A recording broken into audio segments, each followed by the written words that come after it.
Sorry for the delay there. Uh, I am joined by an awesome set of friends here who are all on the ground at Permissionless. I'm just going to go left to right on how I see my screen. So we've got Philippe, who is in Boston. I believe you're back home, Philippe. So I'm actually in New York right now. Oh, you're in New York. Okay, cool. Private equity background, runs a small cap, I guess call it growth altcoin fund, fundamentals driven. Tom, who covers a lot of content on the macro side as well. Excited to hear your perspective. And Tom, what's the right way to introduce yourself? I'm still trying to figure it out. Ex-Masari, current independent advisor, investor for a number of funds. So that's probably the easiest way, but no moniker right now to put up there. Terrific. And also joined by Ishan. So I met Ishan, I think on day 2, and then we talked for like 3 hours straight. It was awesome. It was a ton of fun, and I learned a ton as well. And Ishan runs a business that provides go-to-market services for protocols, primarily in the space. Is that fair? Yeah, 100% in the space, mostly infrastructure and DeFi focused. So more on the technical comms side. Awesome. So for the folks in the Twitter space, we have a live video broadcast.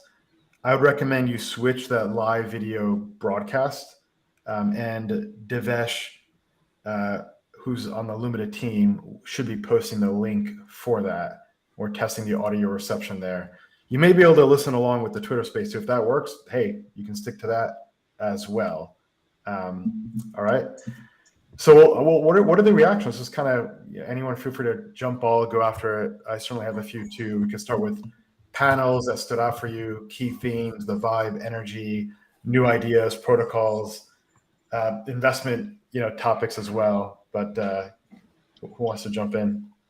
Yeah, I think I can. I'd love to start. I think one of the big takeaways that I had is, I think as a framing, generally, Permissionless was a very, media driven, although it is very DeFi centric. It's hosted by Bankless and Blockworks, which are two just large media entities. So there was a lot of media driven focus about the future of media and things like that. So I think there was a lot of interesting conversations there. But I think the big takeaway that I found is that if you were to think about permissionless in 2022 versus permissionless in 2023, I don't think I heard the word NFT or the phrase NFT one time. And I think that's just a general market apathy. And I think it's all resultant of the lack of royalties. And so I think that this lack of royalty, the ability to create and maintain royalties on chain is causing this large downstream effect that no one really cares about NFTs anymore. So there's the general large digital assets, digital art space, and I guess that's kind of cool and interesting. But I think as a whole, outside of punks, there was very little. The only conversation was about, I guess, stoner cats, and they got sued by the CFTC. And so that was as far as the conversation went on any JPEG really. So I think my big takeaway is JPEGs are dead. I can confirm that. I didn't hear much at all on NFTs. Yeah, so I would, so I totally agree. I think PFPs are dead, but if we look at a world where NFTs are movie tickets, shipping slots, etc., almost anything could be an NFT in the future. And I didn't hear anyone talking about use cases like that. What I really came away from the conference with is that I'm still not seeing the applications, which is frustrating, right? It was a lot of infrastructure. It was a lot about L2s, and you could see it by the people who are spending money. If you went to the conference hall, there was Scroll there was Linea there was Arbitrum, Optimism, all of those people who fundraised are spending their money, just putting up conference slots, which is great, and proliferating the narrative of trying to scale. But I'm still waiting for the actual useful applications that are building on top of what we're trying to do here, right? So, my purpose of going to the conference was trying to meet with those founders, trying to find those people. And, I think we're still trying to find that. There was not, and I'd love to hear other folks' opinions, but I didn't see as much on the application side as I would have liked to. To echo that, I think Ram and I spoke for a while. There was a lot of a strong Solana presence in the conference. And one thing I really admire about that team that Anatoly and then the entire kind of stack there keeps hammering on is how focused they are around building technology that works for the next application. And you see that in the roadmap, you see that in how they think about things. And whenever you ask, there was a lot of infrastructure there, a lot of infrastructure panels. And whenever you ask the different founders, like, what are you focused on? Ben Jones and Dan Gray will talk about MEV and decentralization, and that's very important. We're a mostly ETH fund, and have been for a while. Like, we really admire those values. But the thing that stands out to me is when you ask Anatoly, he'll say the most important thing is providing a ground that works for the next billion-person application, whether that's payments, whether that's emails through NFTs, whether that's DePIN, decentralized proof of infrastructure. They are hyper focused on that. I think it's something that they've been focused on since the beginning, and it's starting to show as the network is really scaling. Yeah, great points all around. A couple of Insta reactions I have. One is the institutions were there. If you look at in the expo hall, the booths that were the most busy were the institutional booths, including Circle, MetaMask as well. I led a panel with a few investment banks. And that was packed. By the way, there was a track called, I think it was called Institutions. That was the busiest of all of the tracks. There's another track called Future Finance. I forget the other track, but the institutional track for me was a key theme. I asked the banks, that included JP Morgan, Morgan Stanley, Franklin Templeton, there's also a PE firm, Apollo, with Christine Moy there. I said, when are we going to see investment banks offer prime brokerage? Answer, not anytime soon. The big constraint being regulatory, but also technology and a few others. But regulatory did come up quite a bit as a constraint. So that was one key theme I saw there. On the vibe, what's your old temperature check on the vibe? Sentiment overall, bullish, bearish, all that. Yeah. Go ahead, Tom. Go ahead. No, I was going to say for me, it was sort of max down vibes, right? The conference was led off by Eric, who gave a really rousing speech about the ethos and how we get back to our roots and all of those things. But it seemed like we're trying to find ourselves still, and everyone's trying to not look at price action, trying to figure out what we're building here, but circle back to why we're actually here.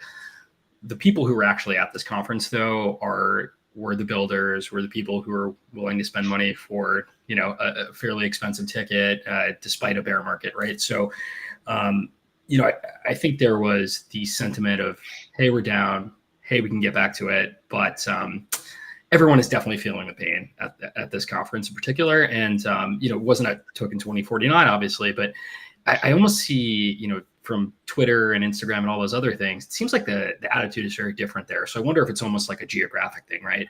Is it the US is feeling down because of the sentiment and because of, the regulatory environment? And do we have other, on the other side of the world is the sentiment a little bit different? So, it felt a little down to me personally.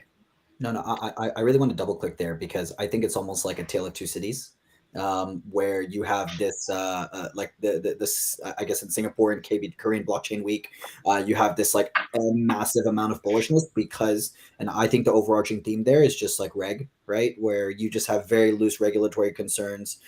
You have very large strongholds from very large entities that really dominate those regions. For example, at KBW, you have Korea, which is dominated by the Bybit ecosystem. OKEX has a massive spot in kind of Singapore, that's Southeast Asia, and then also just China as well. So you see the proliferation of like these large but still centralized entities, but I think you're seeing this larger regulatory comfort over there, whereas over here you're seeing a general uneasiness on the other side of the world, where people are very concerned. No one really knows what's going to happen. So I think it's almost like a regulatory, like the chains are really loose, whereas over here it's pretty tight. And so that's why I think there's just that vibe difference of people are very excited in Singapore and people tend to be maybe a little bit pessimistic over here. Yeah. But I think the institutional track and your talk on the institutions, Ram, was was definitely illuminating, and I think it's going to show people that maybe reg is overrated in the short term, but still underrated in the long term. But I think people Totally. put too much credence in it on like the day to day, when this is like definitely a marathon, not a sprint. So I double clicked on the token 2049. I asked a few friends that were out there. Hopefully, we can get them to do something like this next week. And they're like, yeah, the vibe is off the charts. They're coming back energized, totally different, sharp contrast. And of course, you have like the Balajis of the world and, the Winklevoss were there. It's just quite a few people were in Token 20, much larger population. And I do think there's a cultural component, like a gaming component, a more speculative component. So when I asked them, like, why is the vibe like that, though, I also heard, oh, well, the Bitcoin ETFs are coming. Funny thing is, on my panel, I asked everyone on the panel, by the way, that day, Franklin Templeton had filed an ETF application that very morning of the panel. And so I said, thumbs up, thumbs down. Are we going to get a Bitcoin ETF this year under Gensler? Well, I got one eventually, but this year under Gensler, which is relevant from an asset price perspective. So I said, thumbs down, I don't see it. And then Christine said no. Then JP Morgan said no. Then Morgan Stanley said no. Now Franklin Templeton, who filed the app, said they declined to comment on that one. But I thought that was really interesting. So like, if there's a lot driven by this Bitcoin ETF, is it legitimate rise or not? But I don't know if you can do that. Yeah. So we need marginal buyers, right? So like we have marginal sellers, we don't have marginal buyers right now. So the Bitcoin ETF is the only bright spot right now that could give us those marginal buyers. And I think what people fail to realize is when you're actually building an ETF, you have to seed it, right? So you have to put an amount of capital down. You can't just say, hey, we're starting an ETF tomorrow. You need an amount of capital to actually, buy, sell, and trade. From the folks I've talked to, Fidelities of the world and others, the average amount of seeding capital is between 25 and 100 million, depending on size. So BlackRock may put $100 million down.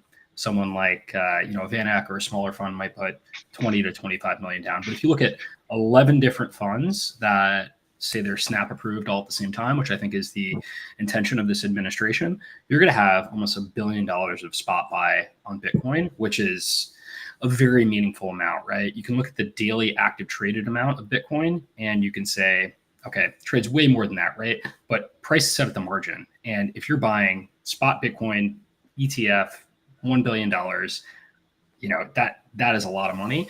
But it's the only bullish catalyst right now. So I'm actually pretty surprised to hear those institutional buyers say that. But let's come back to bullish catalysts and investment ideas maybe towards the end. But I think there's more to be excited about. Like I'll share a brief anecdote. Yesterday, I think asset prices went up recently, and someone in crypto said, "Well, why?" I said, "Well, it's because the ARM IPO took off, and Instacart's coming."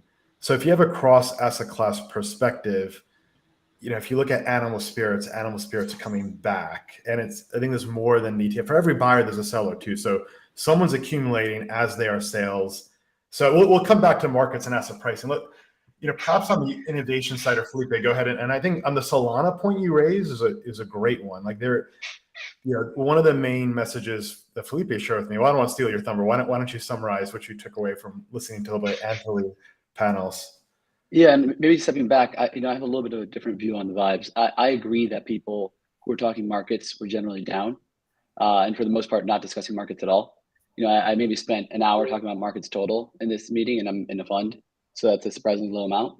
But the flip side of that is we kind of had the who's who of the Blockworks infra panel here, right? You had Anatoly from Solana, you had Dankred from Ethereum, you had Ben Jones from Optimism, Steven from Arbitrum. You had the most important people on the infra side at this conference. And those are people, in my experience, that are generally more focused on what they're building and less focused on talking markets. And that kind of trickled down through the entire level of conversation. So while people were talking markets, were kind of, not only down, but not wanting to look at prices. I think people who were talking infra were pretty excited and felt like we were pretty close to a couple breakthroughs. The other thing we've been seeing is on the infra side is a very interesting kind of moment of peace. So the panel that I started off with was Michael Yapito's Convergent Evolution panel, and this is actually a panel following a podcast between Bankless and Permissionless to kick off the event. And the idea there is, you had Cosmos app thesis, you had Ethereum sharding thesis, and you had Solana kind of monolithic chain thesis, and they're all converging now because they all solve for different parts of the trilemma. Solana was heavy hardware requirements, but not a lot of nodes. Ethereum was everyone can have their solo staking node, and Cosmos was kind of distributed app chains, and they're all starting to look a lot like each other slowly. Converging, not converged, right? It's a process, but just to hit on that point, Ethereum is now obviously building out L2s and app chains on L2s, and that's some of the most exciting development that we're seeing.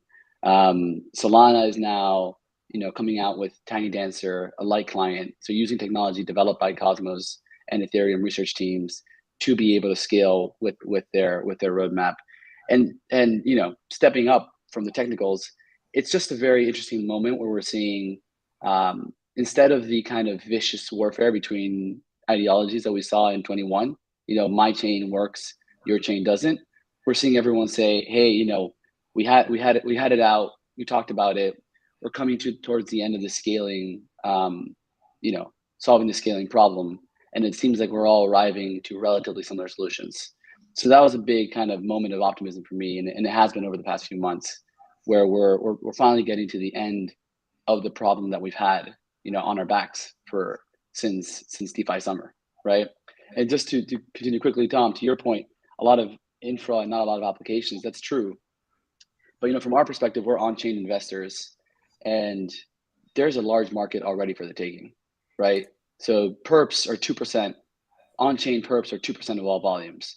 On-chain options are 10 basis points of all volumes. On-chain spot is 10% of all volumes.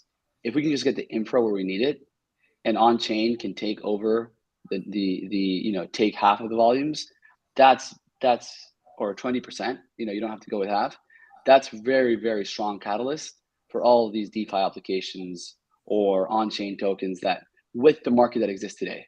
It's a great thesis. It's just a market share. You're right. You don't even have to bet on growth. Well, on the panels, what other panels popped out for you? I'll start here on one, which was on the institutional track. That was a really great panel. It's called State of Private Markets. It had Vanessa Grellet from Agale Ventures, Avichal Garg from Electric, Suna from Vault, and then Ben Lykoff from Bankless Ventures. And it was moderated by Michael Bucella from New York Classic Capital.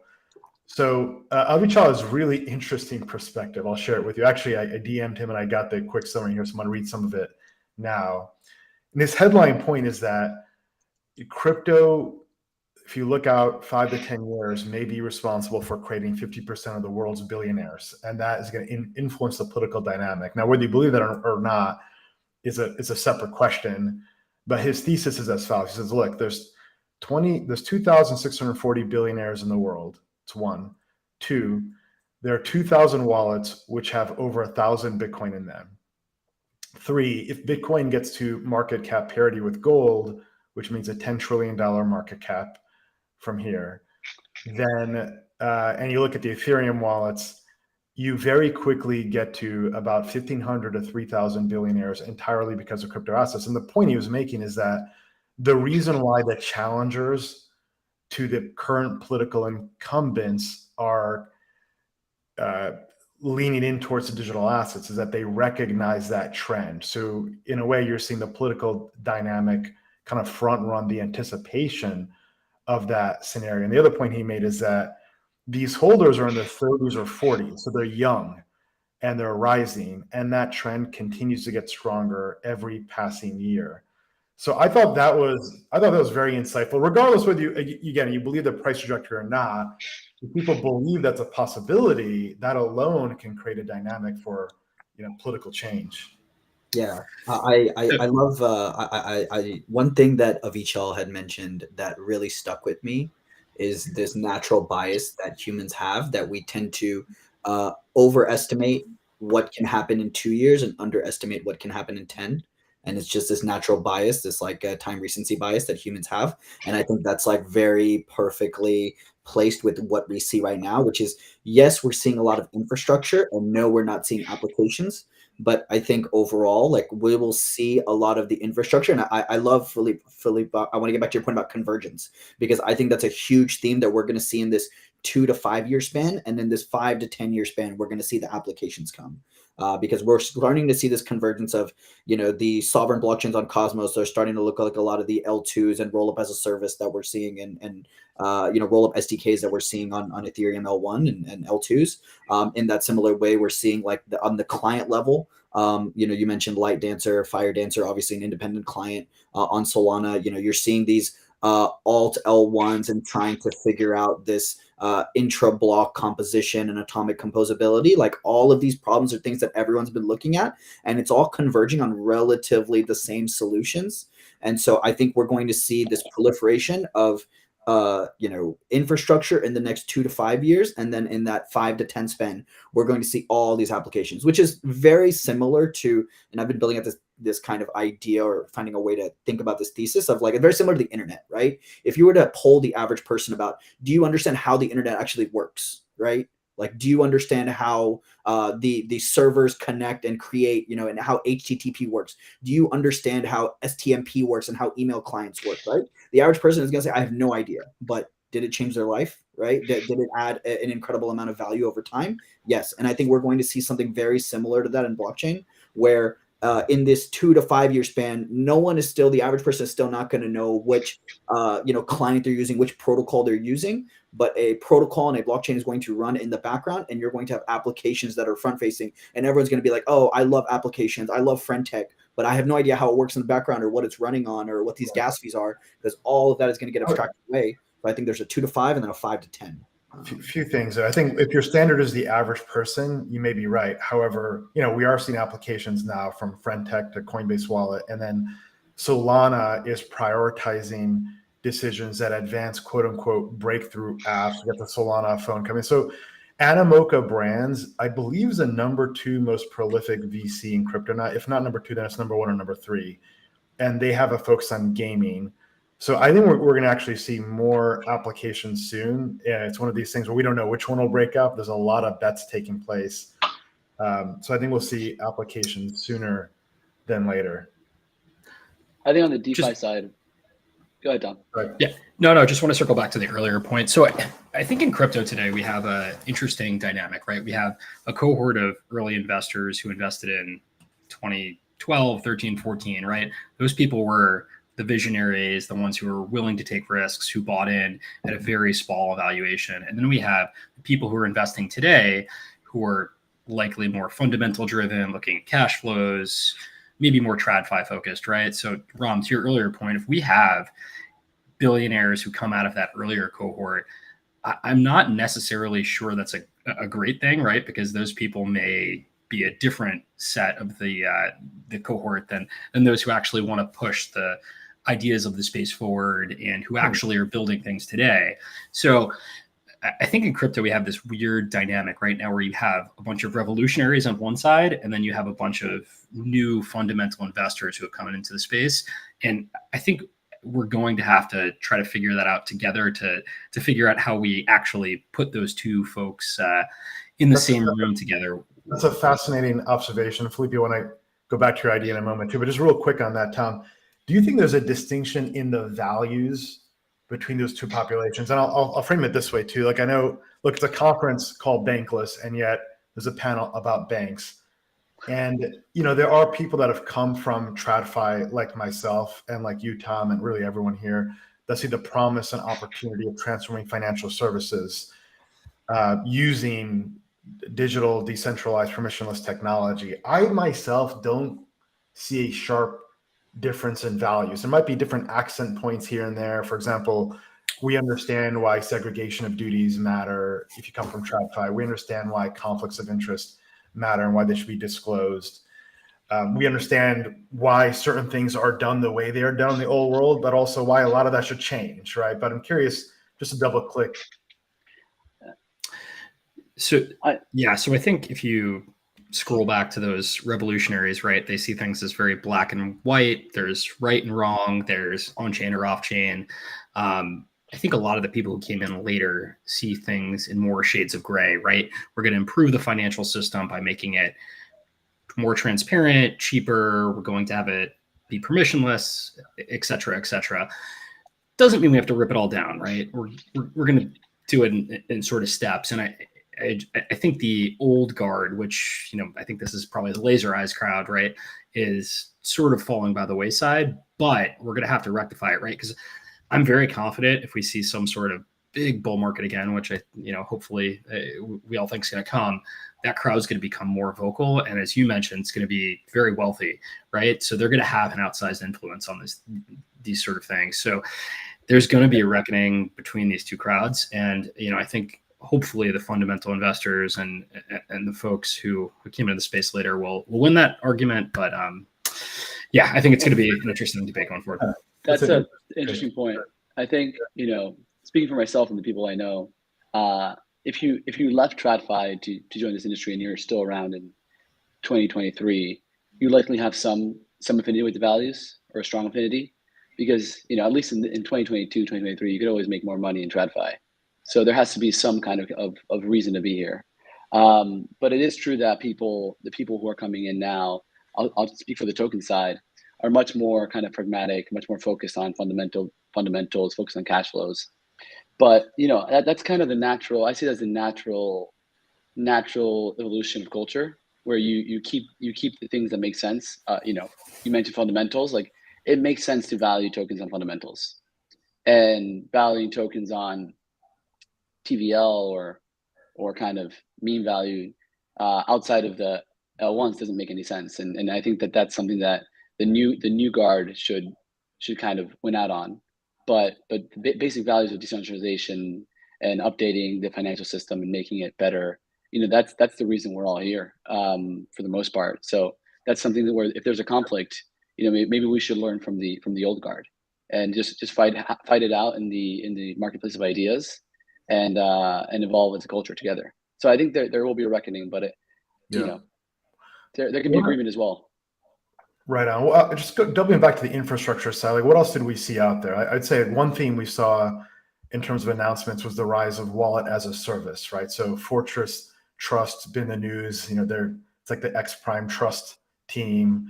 There's a thread last week. I want to get into that, alleging some breaches, and so there's a new wallet as a service company that announced, Portal HQ, backed by Katie Hahn's new venture fund. And that solution presumably would have avoided the issues that caught up with Fortress Trust. And Fireblocks also rolled out this wallet as a service. The wallet as a service it's a B2B2C model, and it enables exchanges to preserve the client relationship while enabling the end customer to control their key share via MPC. So it allows users to remain in control while enabling the exchange to preserve that relationship. I think that's a really fascinating new model that we're seeing. And it's kind of like this hybrid between the exchange model and the non-custodial model. So MetaMask has this kind of app store concept where you can build apps on their framework. They had a big announcement around that. And I believe there was a firm that announced one of the leading apps with MetaMask already. I forget the name of it, if you guys saw that press release, one of these wallet companies. But any other infrastructure announcements you saw, or just announcements in general that caught your attention? Yeah, I have a lot of interesting thoughts here. So you mentioned Portal. Portal's actually a client. So we have I think we have a pretty intimate understanding of this WASP space. And I think that this is like wallet as a service, smart wallets, account abstraction. Like I guess you could kind of categorize all of these in a similar bucket. I think this is the key UI upgrade that we're going to need in order to hit mass market. So like wallet is kind of the scariest, but also most important feature, where it's where everything sits and lives, but also is where is the place where there's the most, I guess, fundamental uncertainty, or I guess like where people are most worried about the opportunities and the negative impacts that can happen. And so being able to do things like, light wallets, smart wallets, where you can have things like exchange balances as proof of reserves grow, and we combine proof of reserves with, kind of sex controlled MPC smart wallets. Or you start to see, like if you think of Venmo, for example, right? Your Venmo account, what is your Venmo account, right? Your Venmo account is essentially a very poorly done centralized version of a smart wallet, right? So if you could take that, export your Venmo keys, and then take your Venmo account somewhere else, it's going to allow for a lot more optionality, a lot different types of applications applications and use cases. And so that's the area that I think as we see develop in the next 1 to 2 years, and you get a lot more optionality, and you see the embedding of these inside applications. One, I mean, you see Magic.link. I mean, they raised it like a $550 million valuation. Coinbase has a massive wallet as a service. Stripe has dipped their toes in. And then you have your portals, Fireblocks, Fortress, right? A lot of these people are looking at it because it's such a easy API money generator, where every time someone has to generate a wallet, you get a couple points, or you get, some kind of, or a flat fee.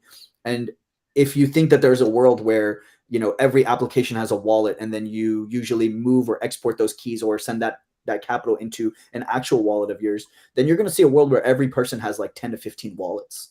And then they have maybe one main wallet. Maybe that's a ledger. I'm not super bullish on the ledger self-custody thesis. I think it's going to be more so like crypto banks, like a Coinbase, where you're going to hold most of your capital, because I find self-custody the equivalent of like cash under the mattress. Just like doesn't make a whole bunch of sense to me.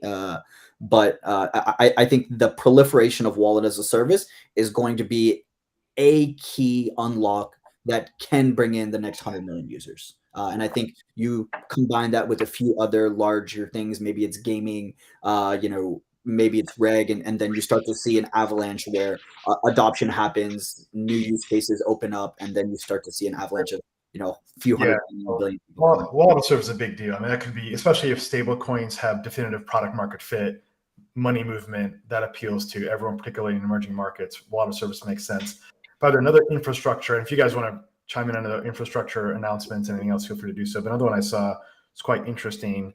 This multi-coin backed company called Goda Finance, Geode Finance. I hope I'm pronouncing it correctly. But essentially what they're solving for, and I have a short video interview with the CEO founder around this, but the problem statement is that you have a lot of trust requirements on Lido and Rocket Pool for staking. So this technology allows you to internalize that stack and allow you to capture a staking yield with no trust requirement on Godo itself. That's a 8-second kind of summary of that. Thought that was really quite interesting. And that actually makes the non-custodial solutions quite attractive in a different lens as well. So that was a neat piece of technology. Anything else that popped up for you? Unusual conversations? Go ahead, yeah. Just talk about the wallets, because I think that I agree with you, Sean. That is the fundamental barrier to getting people to be on chain. We try every wallet that comes out almost. We're always trying to make our stack better. The reality is a lot of them still have problems. Like we're a fund, so it's difficult. We're one of N kind of breakage condition. If one thing doesn't work, it's frustrating. But we've seen a lot of progress on account abstraction. We've seen a lot of progress on wallets getting better. But it even for us who had kind of very sophisticated users, things still break. You end up having kind of 3 hours resolving some issue because your MPC provider doesn't work with a particular app for whatever reason, or there's some new EIP signature that doesn't work. It's still difficult even for us, and I'd say that just can't sustain. We really need to make more progress on account abstraction, more progress on wallets, because people just prefer to use the centralized solution. That's the case. And just on your point, Ishan, on Ledger, we've used Ledger. It can be quite cumbersome. I think MPC is actually a great customer experience. You just kind of sign with your click sign, then get a notification on your phone, facial recognition, passcode, and it's done. I could see that scaling pretty well. And on that, Goldfinch, not at the conference, but just last week, announced a very, very interesting passkey product where they actually let you, they put up a QR code, you connect to your phone, then your Face ID on your phone becomes your signature with Goldfinch. So that's the kind of thing that we want to see. I thought Goldfinch was doing lending in emerging markets. That's right. That's what they're doing. They just released this product. I'm glad to hear that they're pivoting to something else, but anyway. I don't know if it's a pivot or if they're building this out for their product, but at least they have a new product on the. Usually, when you lend to borrowers in countries without good rule of law and not good creditworthiness, it doesn't work out. So I'm bearish on Goldfinch, hard bearish. Anyway. Yeah. I think the most challenging part with those models is you need to have actual. You need to verify, right?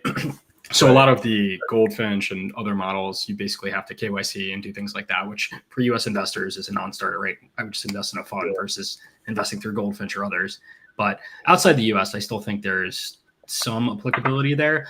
I think the broader problem to the earlier points is actually just getting people on chain, right? So we were sitting there, we were listening to a wallet talk, which I thought was fantastic, but there are account abstraction wallets that have been around for a while. So like Argent, right? So like I was sitting next to someone and I said, hey, look, here's my Argent wallet. This is my new phone. I have a Solana Saga.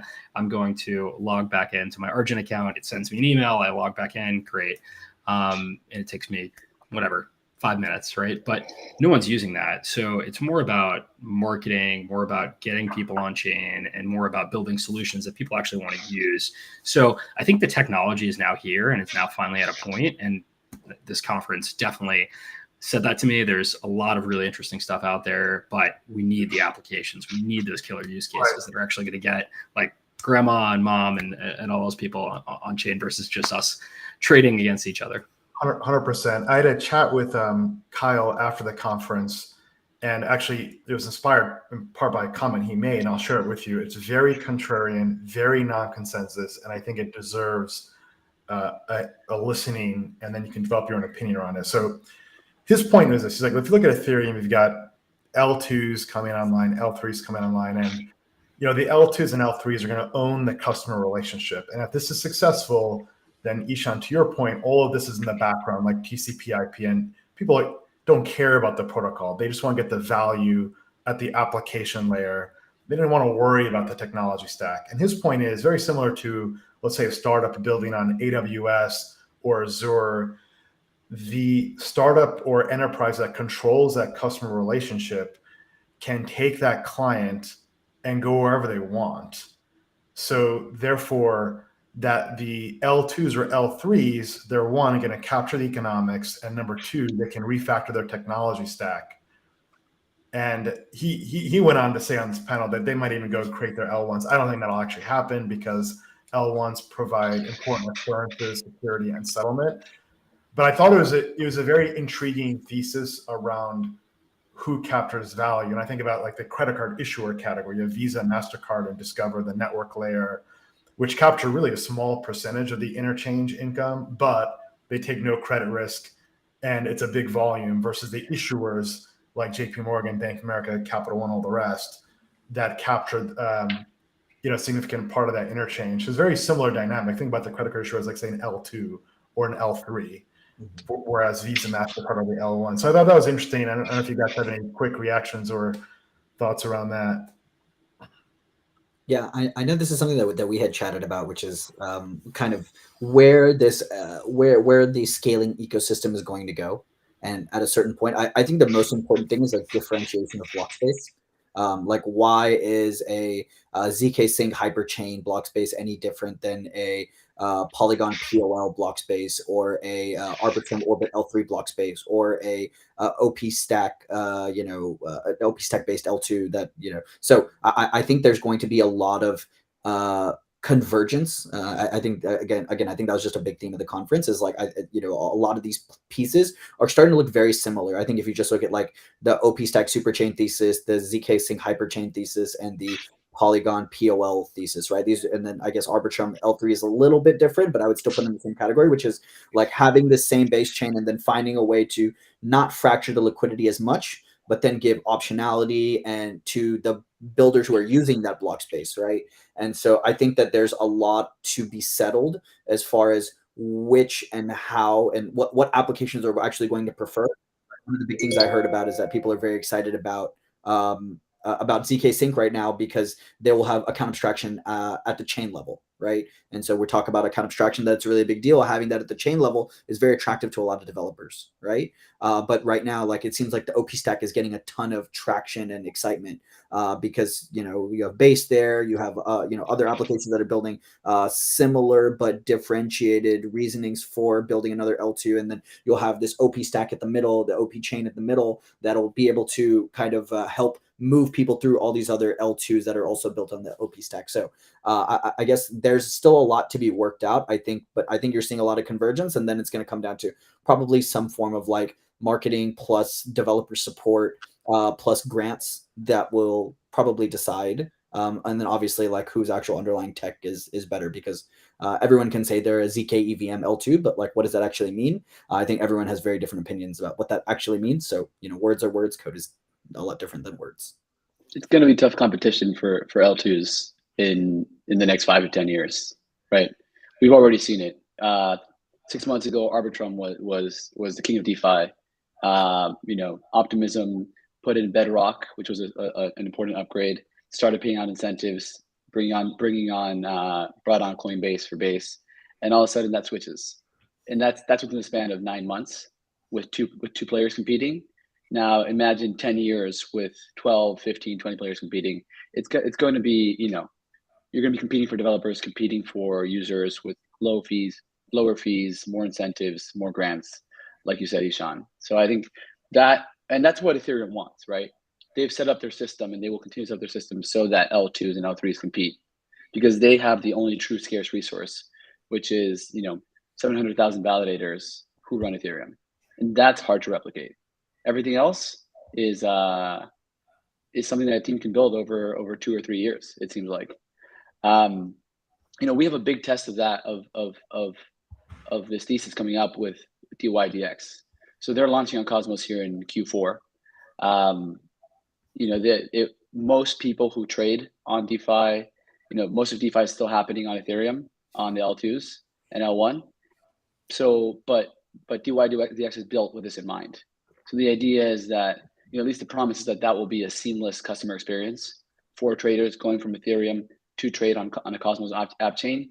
We'll see how that plays out, because if it does play out well, if it is seamless and that gets real users, that's just a very strong validation of the app chain thesis, where it doesn't matter where you build. Right. What matters is how you abstract away the chain. Right. It's funny because in that, right, it was an excellent analysis. One is you made the case for Ethereum, but you also made Kyle Samani, again, the partner at Multicoin, made his case too. And DYDX is exactly that story, that they refactored their tech stack to move to Cosmos. And so then you think about, like, where's the value capture? And it looks like it's going to be the app layer, perhaps, and also the L1. If I follow your logic, would that be how you see that unfolding? Yeah, we see an app layer and then security layer. The security layer being Ethereum, but we don't see a lot of value accruing to other non-cash flowing tokens. You kind of have Bitcoin, Ethereum, Solana. They have a very particular place in their ecosystems. One, they are used as money within their ecosystems. Two, it is a security budget. So the more valuable ETH is, the harder it is to take over the Ethereum network with a 51% attack or 67% attack, or however you want to attack the network. So that really matters, but it's not the same for the L2s. We expect the L2s to be cash flow tokens like the apps. It's such an interesting take, because so much capital is flowing into the growth of these L2s and L3s right now. And here we are saying that the value capture is on the bookends. Felipe, I'd love to follow up on that. Felipe, do you think L2s have any sustainable moat after EIP 4844 and all those different things, and how easy it is to spin up an L2 through the OP stack and all these other different SDKs? Do you think any of these L2s really have a sustainable moat, or is it marketing? What exactly is it? I think it's a shade of gray, because obviously you do have some network effects being inside the L2, right? At least for now, the app chain thesis hasn't fully played out, where everyone's using an app that's abstracted away. So right now, there are traders on Arbitrum who are trading on Arbitrum and like to play there.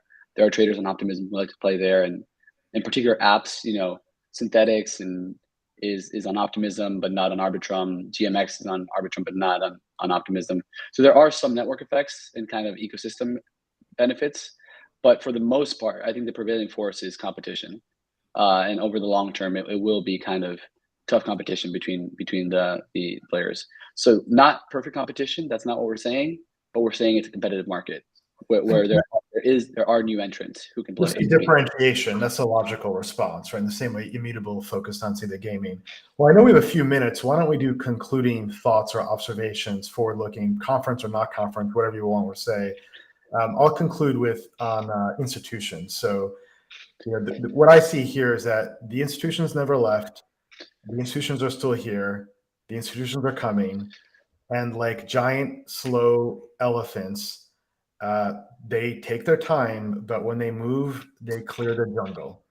So that is one reason why I'm long-term optimistic. Yeah, I would say mine is definitely the tech side. I think like there's still a massive need for infrastructure. I think we still have a ways away until we have seamless infrastructure to be able to onboard not just to onboard that incremental engineer who is that 10x engineer who can build out like very interesting differentiated applications in safe ways and compliant ways as well. So I think like there is still a 2 to 5 year hurdle for infrastructure, but once we cross over that hurdle, you have all the dev tooling you need, you have all the tutorials online, you have AI that can help you create smart contracts and audit them very easily. I think once you hit that point, you're going to see this avalanche of applications, and maybe that might take a whole other cycle, but when that happens, I think that's when we hit mass market. So I still think there's an infrastructural hurdle to be had, and then once we cross that, I think that's when things get crazy. Piggybacking off that, we're focused on on-chain primitives, and I think we're seeing a lot of progress there, and a lot of it is linked to the infrastructure. But just to repeat the numbers before, on-chain perps are 2% of the market, on-chain spot is 10% of the market, and on-chain options are 10 basis points of the market. So that's what we're focused on, getting those numbers up to 20, 25, 30%. And what's required there is some more progress on infrastructure. We've been seeing that progress happen. Some more progress on UX with kind of abstraction and the app chains being able to abstract away what's going on. We're seeing that happen. It's a progress. It's a process. In DeFi summer, it was 80 basis points to trade ETH for USDC on Uniswap. Now it's 8 basis points. So we've seen a 90% cost reduction in 3 short years, and we're seeing those cost curves across the industry. And all that matters is when you can cross the experience, so that somebody rather trade on DYDX than Binance, or rather trade on Leo and Avo than Deribit.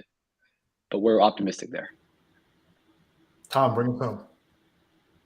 Yeah, so I would say, if we take a step back, crypto, I think we think of it as trading back and forth with, ETH or any other coins we want to really speculate on. But we have to remember this is the intersection of, economics. It is the intersection of mathematics. It is really hard. It is like 10 different things coming together. So this is going to take time, right? We're trying to rebuild finance from the ground up and make it decentralized. So, we can't do it in 1 year. We can't do it in 2 years. And if anything, this conference gave me real hope that we have all of the base layer, we have the infrastructure now, and we just really need to scale it, and we need to get the people on board, and we need the application. So that's what I'm excited for next. I'm very confident we have the baseline now, and I'm very confident we have the people to do it. So really excited for the next step, and really excited to see those cool applications that are coming in the future. Awesome. Well, thank you so much for joining last minute, sharing the insight and thoughts. We'll have to do it again. Thanks all. Take care. Have a great week. Bye-bye.